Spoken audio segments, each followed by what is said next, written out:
ഡൽഹി നിയമസഭാ തെരഞ്ഞെടുപ്പിന്റെ വോട്ടെടുപ്പ് പൂർത്തിയായി കഴിഞ്ഞ് എക്സിറ്റ് പോൾ ഫലങ്ങൾ പുറത്തുവരുമ്പോൾ എപിക്ക് നിരാശയായിരിക്കും ഫലം എന്നാണ് സൂചനകൾ വരുന്നത്. ബി.ജെ.പി അധികാരത്തിലേറും എന്ന് എക്സിറ്റ് പോൾ ഫലങ്ങൾ പ്രവചിക്കുകയാണ്. ഇപ്പോൾ എപി പ്രതിനിധിയായി എപി പ്രവർത്തകൻ ഷൈബു മഠത്തിൽ മീഡിയ അവനൊപ്പം തത്സമയം ചേരുകയാണ്. ശ്രീ ഷൈബു മഠത്തിൽ, താങ്കൾ ഈ എക്സിറ്റ് പോൾ ഫലങ്ങൾ കണ്ടുകാണുമെന്ന് ഞാൻ പ്രതീക്ഷിക്കുകയാണ്. ടൈംസ് ന്യൂ ആയാലും മാട്രിക്സ് ആയാലും പി മാർക്കായാലും ബി.ജെ.പിക്ക് അധികാരം ലഭിക്കും, അധികാരത്തിലേറാനിടയുണ്ട് എന്നുള്ള സൂചനകൾ നൽകുന്നു. എപി ആശങ്കയിലാണോ? യാതൊരു ആശങ്കയും ആം ആദ്മി പാർട്ടിക്കില്ല. ഞാൻ ഡീറ്റെയിൽഡ് ആയിട്ട് ആ റിസൾട്ട്സ് കണ്ടില്ല. നിങ്ങളിപ്പോ വാർത്തയിൽ പറഞ്ഞ ചില നമ്പേഴ്സ് മാത്രമേ ഞാൻ കേട്ടുള്ളൂ. പക്ഷേ ആം ആദ്മി പാർട്ടിയുടെ നിലപാട് ഇതാണ്. ഒന്നാമത്, നമ്മൾ ഈ സർവേ ഏജൻസികൾ സർവേ നടത്തുമ്പോൾ ഏത് ഏജൻസിയാണ് നടത്തിയതെന്ന് നോക്കണം. നമ്മൾ കഴിഞ്ഞ മുന്നത്തെ വർഷം നടന്ന 2024 ലോക്സഭാ ഇലക്ഷന്റെ എക്സിറ്റ് പോളുകൾ കണ്ടതാണ്.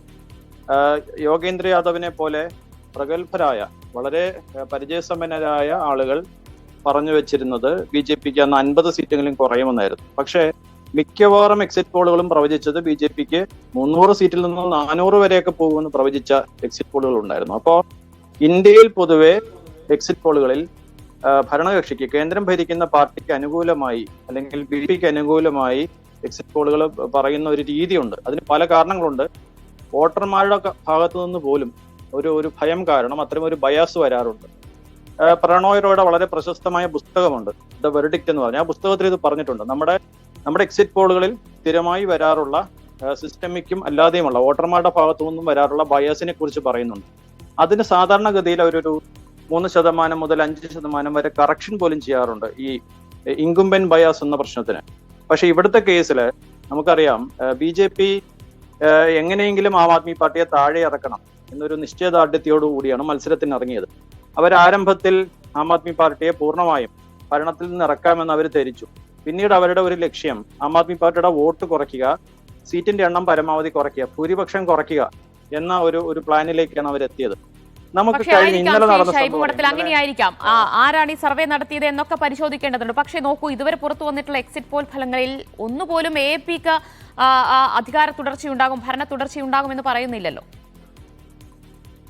എനിക്ക് തോന്നുന്നില്ല. എല്ലാ റിസൾട്ട്സും വന്നിട്ടില്ല. ഇനി 9 മണിയാകുമ്പോഴേക്കും ഇനിയും ബാക്കി ചില റിസൾട്ടുകളൊക്കെ വരാനുണ്ട്.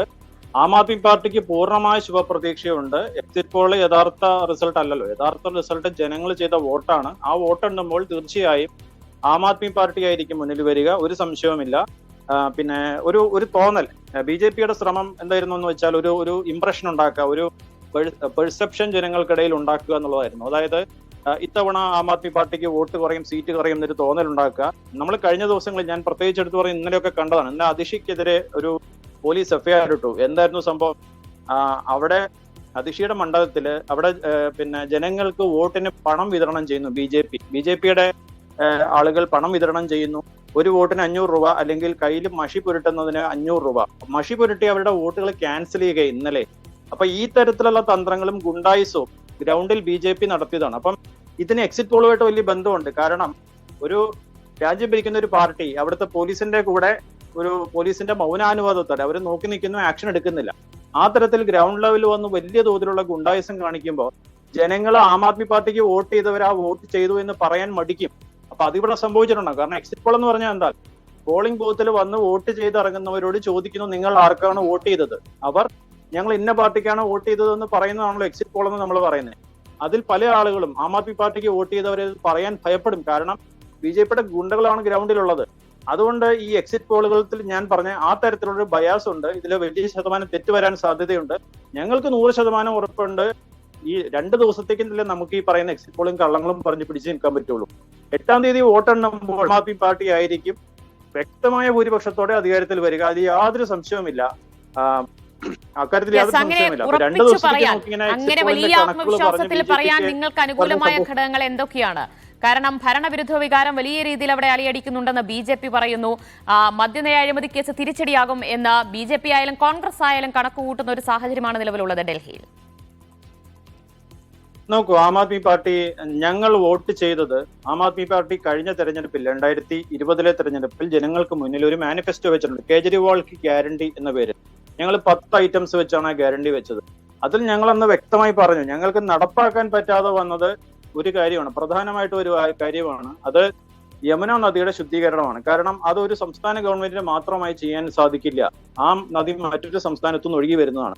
മറ്റെല്ലാ കാര്യങ്ങളും വൈദ്യുതിയുടെയും പിന്നെ വൈദ്യുതി, വെള്ളം, സ്ത്രീകൾക്ക് നൽകുന്ന യാത്രാ സൗജന്യം, അവിടുത്തെ മോഹല്ല ക്ലിനിക്കുകൾ, അവിടുത്തെ വിദ്യാഭ്യാസം, സ്കൂളുകളുടെ നിലവാരം മെച്ചപ്പെടുത്തുക, ഇങ്ങനെയുള്ള എല്ലാ കാര്യങ്ങളിലും ആം ആദ്മി പാർട്ടി കൃത്യമായി പറഞ്ഞ കാര്യങ്ങൾ നടപ്പാക്കി. ഇപ്പോൾ ബി ജെ പി എന്താ പറയുന്നത്? ബി ജെ പിയും കോൺഗ്രസും എന്താ പറയുന്നത്? ബി ജെ പിയുടെ മാനിഫെസ്റ്റോ പബ്ലിഷ് ചെയ്തിട്ടുണ്ട്. അവരവിടെ നരേന്ദ്രമോദിയുടെ ചിത്രം വെച്ചിട്ട് ഒരു നോട്ടീസ് രൂപത്തിൽ അത് പബ്ലിഷ് ചെയ്തിട്ടുണ്ട്. ആ പബ്ലിഷ് ചെയ്തിരിക്കുന്ന മാനിഫെസ്റ്റോയിൽ ഒന്നാമത്തെ ഐറ്റം നിലവിലുള്ള മുഴുവൻ സ്കീംസും പദ്ധതികളും നിലനിർത്തുന്ന, അതായത് ആം ആദ്മി പാർട്ടി ജനങ്ങൾക്ക് നൽകിയിരുന്ന സേവനങ്ങളെ രേവടി ഫ്രീ എന്ന് പറയുന്ന, ഫ്രീ ആയിട്ട് കൊടുക്കുന്ന പരിപാടിയിൽ നിന്ന് അധിക്ഷേപിച്ചിരുന്ന ആളുകൾ, അവർക്ക് അതേ കാര്യങ്ങൾ തന്നെ മുന്നോട്ട് വെക്കേണ്ടി വന്നു. അവരും വൈദ്യുതി ഫ്രീ നൽകും, ഞങ്ങൾ നൽകിയതിനേക്കാൾ കൂടുതൽ നൽകും എന്ന് പറയേണ്ടി വന്നു. അപ്പോ ആം ആദ്മി പാർട്ടി ജനങ്ങൾക്ക് വേണ്ടി നടപ്പാക്കിയത് ജനങ്ങൾക്ക് ഏറ്റവും വളരെ അത്യാവശ്യമുള്ള കാര്യങ്ങളാണ്. പക്ഷെ ബി ജെ പി പറയുന്നു അതല്ലല്ലോ. ഞങ്ങൾ പറഞ്ഞതിന് ഇപ്പൊ സ്ത്രീകൾക്ക് 2100 രൂപ ഓരോ മാസവും മുഴുവൻ സ്ത്രീകൾക്കും, 18 വയസ്സ് കഴിഞ്ഞ മുഴുവൻ സ്ത്രീകൾക്കും ഓണറേറിയം നൽകുമെന്ന് ഞങ്ങൾ പ്രഖ്യാപിച്ചിട്ടുണ്ട്. ബി ജെ പി വന്നിട്ട് ആ തുക കുറച്ച് കൂട്ടി പറയുകയാണ്. എന്റെ ചോദ്യം ഇതാണ്, ബി ജെ പി ഇക്കാര്യത്തിൽ വിശ്വസിക്കാൻ കൊള്ളാമോ? 2014 നരേന്ദ്രമോദി അധികാരത്തിൽ വരുമ്പോൾ ബി ജെ പി പരക്കെ പ്രചാരണം നടത്തിയിരുന്നത്. ബി ജെ പിയുടെ പ്രചാരണത്തിൽ നമ്മൾ വിശ്വസിച്ചു പോയത് പെട്രോളിന് ഇത് കുറയ്ക്കും, വില കുറയ്ക്കും എന്നുള്ളതാണ്. പക്ഷെ അതുണ്ടായില്ല. പെട്രോളിനും LPG ക്കും ഒക്കെ വില 10 മടങ്ങ് വർദ്ധിക്കുകയാണ് ചെയ്തത്. അപ്പോ